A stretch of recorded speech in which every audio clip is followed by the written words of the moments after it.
எல்லாம் வல்ல இறைவனுக்கு என் முதற்கண் வணக்கத்தை நான் தெரிவித்துக் கொள்கிறேன். நம் அங்கம் தமிழ், நம் அழகும் தமிழ், நம் சொந்தம் தமிழ், நம்மை சொக்க வைத்து பேசும் மொழியும் தமிழ். தமிழே தமிழே என தமிழை வாழ்த்தி துவங்குகிறேன் என் உரையை. முதலாவதாக நீதி பிறழாமல் நீதி வழங்கவிருக்கும் நடுவர் அவர்களுக்கு என் முதற்கண் வணக்கம். அடுத்ததாக என்ன பேசினாங்கன்னே தெரியாது. ஏன்னா வாழ்க்கையில இதுவரை அநேகர் சொல்லுவாங்க போர் அடிக்குதுன்னு. உண்மையாகவே சொல்றேன், எதிரணிகள் பேசினது எனக்கு ரொம்ப போர் அடிச்சது. உங்களுக்கு போர் அடிச்சா இல்லையா? சரி, அவர்களுக்கும் என் அன்பான வணக்கத்தை தெரிவித்துக் கொள்கின்றேன். என் அணியினருக்கும் என் அன்பான வணக்கத்தை தெரிவித்துக் கொள்கின்றேன். பிள்ளைகளின் கல்வியில் அதிக முக்கியத்துவம் கொள்வது தாயா அல்ல தந்தையா என்ற அருமையான தலைப்புல ஒரு சில கருத்துக்கள். அம்மா உணவை ஊட்டி வளர்க்கின்றாள், அப்பா உலகை காட்டி வளர்க்கின்றாள். அம்மா உணவை ஊட்டி வளர்க்கின்றார், அப்பா உலகை காட்டி வளர்க்கின்றார். வெறும் உணவை மட்டும் ஊட்டி வளர்க்கும் அம்மா தான் இந்த உலகத்தை விட்டு சென்றால் அந்த பிள்ளை என்ன செய்யும் என்று நினைப்பது இல்லை. ஆனால் உலகை காட்டி வளர்க்கும் தந்தை பாசம் மிகுதியாக இருக்கும் பிள்ளைகள் உலகில் எந்த திசையில் சென்றாலும் சோறு தட்டாது கிட்டும். ஆம், அவர்கள் கலைத்தொழிலில் வல்லவர்களாகவும் இருப்பார்கள். நம்முடைய எதிரணி இருக்கின்ற கில்டா அவர்கள் பிள்ளைகளிடம் கேட்டாங்க, இல்ல கல்வியில யாரு அம்மாவா அப்பாவா உங்களுக்கு முதல் பங்கு தாரது அப்படின்னு. பிள்ளைகள் எல்லாமே சொன்னீங்க, இல்ல அம்மா அம்மான்னு. ஆம், அம்மா நம்ம உணவு ஊட்டுறதுலையும் பார்க்கறதுலையுமே நம்ம அம்மான்னு சொல்லிடுவோம். அம்மாவுடைய பாசத்தை இந்த புத்தியால அறிந்து கொள்ளலாம். ஆனால் அப்பாவின் பாசத்தையோ அல்லது அப்பாவின் நம்முடைய வளர்ச்சிக்காக படும் கஷ்டத்தையோ புரிந்து கொள்வதற்கு இந்த புத்தி நிச்சயமா தேவைப்படாதுங்க. நீங்க எவ்வளவுதான் இந்த புத்தியை போட்டு சுழத்தி சொன்னாலுமே அப்பாவின் நம்ம வளர்க்க அவங்க படுற கஷ்டத்துக்கு இன்னும் நம்ம அதிகமா யோசிக்க வேண்டியது இருக்கு, அறிவை வளர்க்க வேண்டியது இருக்கு. ஒரு தாய் ஒரு பிரச்சனை அப்படின்னா குழந்தைய அடிச்சு தீர்த்துருவான். ஆனா தந்தை அப்படி கிடையாது. ஏன்னா குழந்தைய அடிச்சா ஒருவேளை பேசாதோ என்று கவனமாக கையாளுகின்றவர் தான் தந்தை. சரி, இனி கல்வியில வருமே எல்லாருமே சொல்றாங்க ஸ்கூல் பாடத்தை மட்டும் தான் வச்சு சொல்றாங்க. எங்க மனப்பாட கற்றல் வெறும் குருட்டு கல்வி அப்படின்னு நம்முடைய தேச தலைவர் காந்தி சொல்லி இருக்காங்க. சும்மா படின்னு சொல்லி பிள்ளைய படிச்சு ஸ்கூல் பாடம் மட்டும் படிச்சா பெரிய லெவல் வந்துடலாம் வாங்க. உங்களுக்கு எத்தனை பேருக்கு தெரியும் ஸ்கூல் ஃபர்ஸ்ட் வர பிள்ளை உலகத்துல பெருசா சாதிச்சிருக்கு அப்படின்னு ஒருத்தங்களை சொல்லுங்க பார்ப்போம். சொல்ல முடியாது. மதிப்பெண் வளர்ச்சி ஆகாது. சரியா? அடுத்ததாக நான் உங்ககிட்ட ஒரு கேள்வி கேட்கிறேன். நம்ம நேத்தைக்கு என்ன விழா கொண்டாடுச்சு? அழகா சொல்றாங்க இல்ல, சுதந்திரம் அப்படின்னு. அது சுதந்திரம்னு சொன்னாங்க. சுதந்திரம்னு சொல்ல தெரியல. இது அவங்க அம்மா கற்று தந்த கல்வியா? சொல்லுங்க. சரி, நம்ம இனி அடுத்ததுக்கு வந்துருவோமா? நம்ம எதிரணி தலைவர் அழகா சொன்னாங்க, அவங்க பிறந்ததுமே அம்மானு விழிச்சாங்களாம்.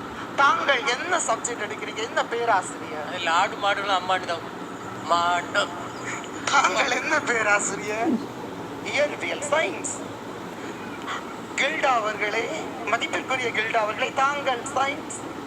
எஸ், சயின்ஸ் படிச்சுட்டு அவங்களுக்கே தெரியல ஒரு குழந்தை முதலாவதாக வெளியிடும் வார்த்தை பா பா என்பது. இதுதான் உங்களது அம்மா கற்று தந்த கல்வியா? சரி, நம்ம இங்க வந்துடலாம். கல்வின்னு சொல்றது பள்ளி படிப்புடனே முடிஞ்சிறது கிடையாது. வாழ்க்கை முழுவதும் ஒருவர் கற்றுக்கொண்டே தான் இருக்காங்க. சரியா? இப்போ ஒரு தாயை எடுத்துக்கொண்டு அந்த தாய் என்ன செய்வா? பிள்ளைய அன்பா தூக்குவா, இல்ல இடுப்பு வர தூக்குவா, கூடி போனா இங்க வர தூக்குவா. ஆனால் தந்தை அப்படி கிடையாது, தோள் மேல தூக்குவாரு. என் பிள்ளை இன்னும் முன்னேற வேண்டும் என்ற நினைப்புடையவர் தந்தைதான். அடுத்ததாக ஆபிரகாம் லிங்கன் தனது குழந்தைய பள்ளியில சேர்க்க போகும்போது ஒரு கடிதத்தை எழுதி ஆசிரியரிடம் கொடுக்கின்றார். அந்த கடிதத்தில் அவர் என்ன எழுதினார் தெரியுமா? என் குழந்தைய உங்களிடம் நான் ஒப்படைக்கிறேன், அவனை மிருதுவாக கையாளுங்கள். எல்லாருமே பாசம் பாசம்னு சொல்றீங்க, பாசம் எல்லாம் வேட்டுதாங்க.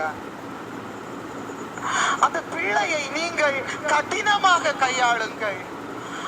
அவனுக்கு போர் பற்றியும் துயர் பற்றியும் துயரம் பற்றியும் கற்றுக் கொடுங்கள். எந்த நிலையிலும் தன்னம்பிக்கையாக இருக்க அவனுக்கு கற்றுக் கொடுங்கள்.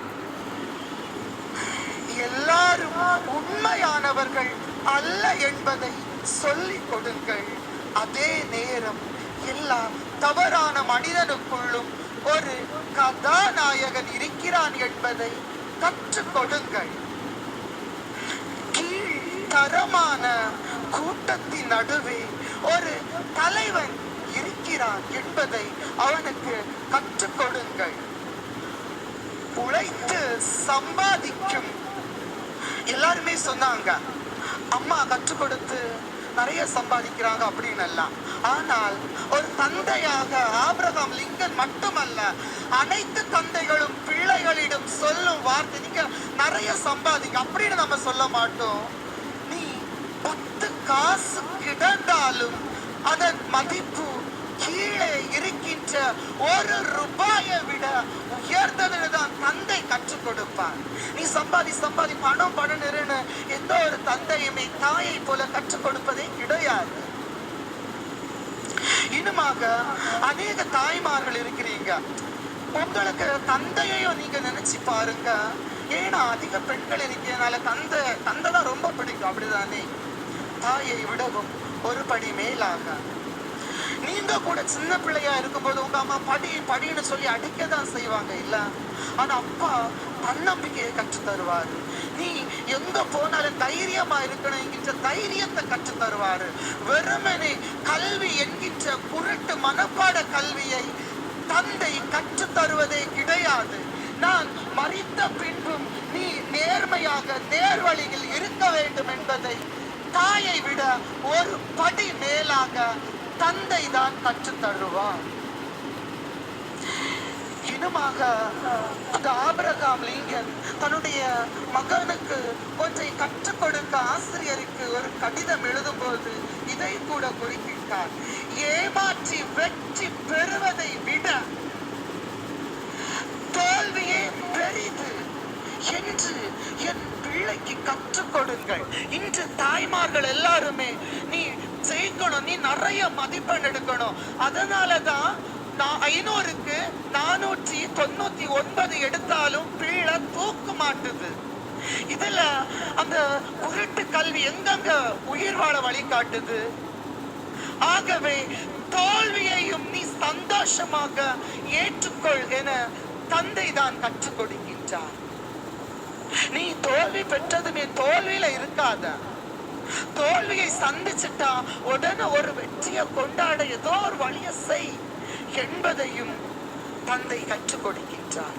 மிருதுவானவர்களிடம் மிருதுவானவும் கடினமானவர்களிடம் கடினமாகவும் இருக்க கற்றுக்கொள்ள தந்தை வலியுறுத்துகின்றார். நீ மௌனமாக சிரிப்பது எப்படி என்பதை ஒரு தந்தை பிள்ளைக்கு கற்றுக் கொடுக்கின்றார். ஏனென்றால் தந்தை மௌனமாக அழுபவர்.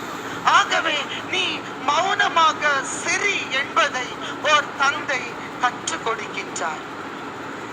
இன்னுமாக நான் முத்துக்குமார் அவரை பத்தி நான் ஒரே ஒரு வார்த்தை சொல்ல விரும்புறேன். நான் முத்துக்குமார் அவர்களுக்கு திருமணம் ஆனதுமே ஒரு குட்டி குழந்தை பிறக்குது.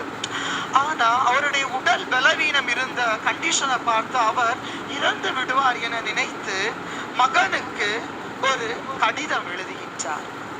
அந்த கடிதத்தில் அவர் என்ன எழுதினார் தெரியுமா? நீ வளர்ந்து என்னுடைய தந்தை எனக்காக என்ன சேர்த்து வைத்திருப்பார் என்பதை நீ தேட முற்படுவாய். அவ்வாறு நீ தேடும் பொழுது நான் உனக்காக எழுதி வைத்துள்ள இந்த கடிதத்தை நீ பார்ப்பாய். அந்த கடிதத்தில் என்ன எழுதினார் தெரியுமா? நீ வளர்ந்து இந்த உலகத்தில் போகும் பொழுது பல்வேறு இன்னல்களை சந்திக்க கூடும், பலவிதமான மனிதர்களை பார்க்க கூடும். ஆகவே நீ ஒரு வாரை போல நெளிந்து பழக கற்றுக்கொள். அவர் தன்னுடைய மகனுக்கு எழுதிய ஒவ்வொரு வார்த்தையிலும் ஒரு அர்த்தம் இருந்தது. நீ சிறு பிள்ளையாக இருக்கின்றாய். நீ சிறு பிள்ளையாக இருந்து உன்னுடைய பிஞ்சு கை என்னுடைய மேல் படும் பொழுது ஒரு தந்தையாக நான் கடினமான பொருளை கூட எளிதாக தூக்கி விடுவேன்.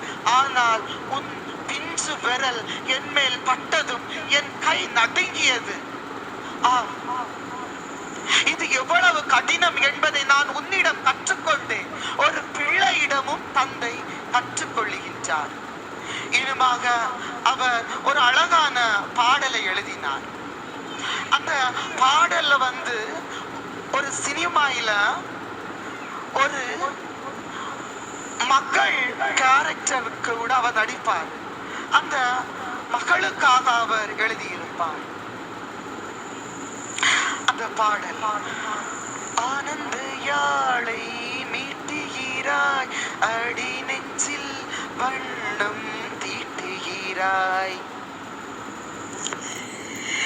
ஆனந்த யாழை மீட்டுகிறாய், அடி நெஞ்சில் வண்ணம் தீட்டுகிறாய். அன்பனும் கூடையை நீட்டுகிறாய், அதில் 1000 மணி துளி கூட்டுகிறாய். இரு நெஞ்சம் இணைந்து எதிரணியினர் அழகாக சொன்னாங்க. நேற்று பாட்டு போட்டி வந்திருக்கலாம் அழகா ஹரிஷ். எதிரணியினர் அழகாக சொன்னாங்க. அம்மா அம்மான்னு தான் சொல்லுவாங்க. ஆனால் தந்தை அழகாக சொன்னார். இரு நெஞ்சம் இணைந்து பேசிட மூலையில் பாஷைகள் எதுவும் தேவையில்லை. நான் இன்னும் இதுக்கு மேல நீட்டிட்டு போகல. சுருக்கமா சொல்லி நான் முடிச்சிருக்கேன். நல்லது. சுருக்கமாகவே நான் முடிச்சிடுறேன். கில்டா ஆசிரியர் அவர்கள் அழகா கூறினாரு, அந்த பிள்ளை கஷ்டப்பட்டு படிக்க வைக்கிறது அம்மா தான், ஆனால் வாழ்க்கை முழுவதும் வழுவாமல் அனுபவ கல்வியை கற்றுத் தருவது ஒரு அப்பா என்பதை மறந்துவிடக் கூடாது. இறுதியாக நடுவர் அவர்களிடமும் நான் ஒன்றை கூறிக்கொண்டு என் உரையை முடிக்கின்றேன். தாங்களும் தந்தை என்ற நிலையில் இவ்வவைக்கு சிறப்பான ஒரு நல்ல ஒரு நடுநிலையான ஒரு தீர்ப்பை தருமாறு மிகவும் பணியுடன் கேட்டுக்கொள்கின்றேன். தீர்ப்பு சொல்லும் போது தந்தை தாயின்னு பார்க்க முடியாது.